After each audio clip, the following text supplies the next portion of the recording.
Okay, my op-ed over at HartmannReport.com today is titled, "When Will Republican Voters Wake Up to Their Own Oppression?" And here's basically the storyline that I put together for this piece. Republican voters are being screwed by Republicans, right? I mean, this is a fairly straightforward assertion that's not hard to back up.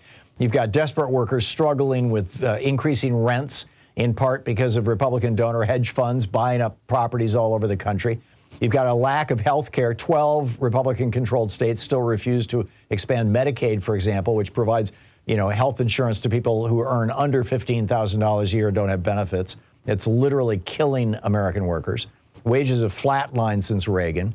Americans pay 10 times as much as Canadians, for example, for the same drugs.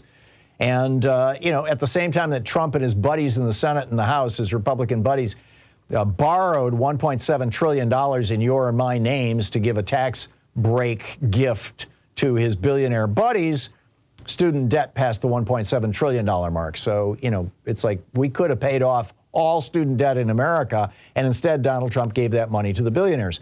So, it's fairly clear that the GOP is regularly screwing their own voters. But their own voters keep going along with it because mostly of race.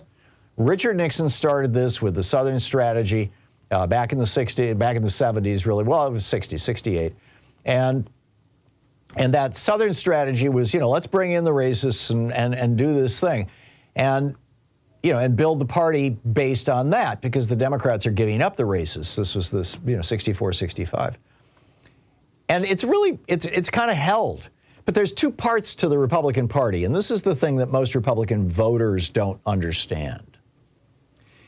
It's like a pyramid. The bottom part of the pyramid, the bottom 4/5 of the pyramid, or 90%, 95%, 99% of the pyramid, is the Republican base, the voters. And these are basically white people who are, just fine with white privilege and male privilege and all this other stuff. That's the base of the pyramid. But the capstone, the ones who are really calling the tune, the ones who are dictating and defining what the policies of the party will be, this is a relatively small group of right-wing billionaires and CEOs. And they, frankly, don't care that much about race because they don't have to encounter black and brown people in their daily lives. They live in mansions, unless they happen to be servants.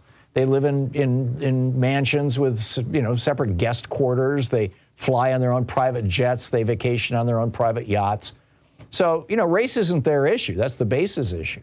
So they manipulate the base basically, but their issue is keeping their taxes low and deregulating their businesses. And they've gone through a couple of iterations of how to manipulate the base. The most recent was the Tea Party in 2009. Now, this was all, because we elected a black man as president and broke the brains of the base. And so the Tea Party was really all about, oh my God, there's a black man in the White House, have you noticed? But now they've got, this new shtick. The Tea Party is gone, how is this going to play? Now they've plastered freedom all over everything, right? They've got the Freedom Caucus instead of the Tea Party. It's the same thing. It's the same billionaires funding it. Which brings us back to the basic question, and I'll ask you this. When will Republican voters wake up to the fact that the GOP's billionaire funders are screwing them?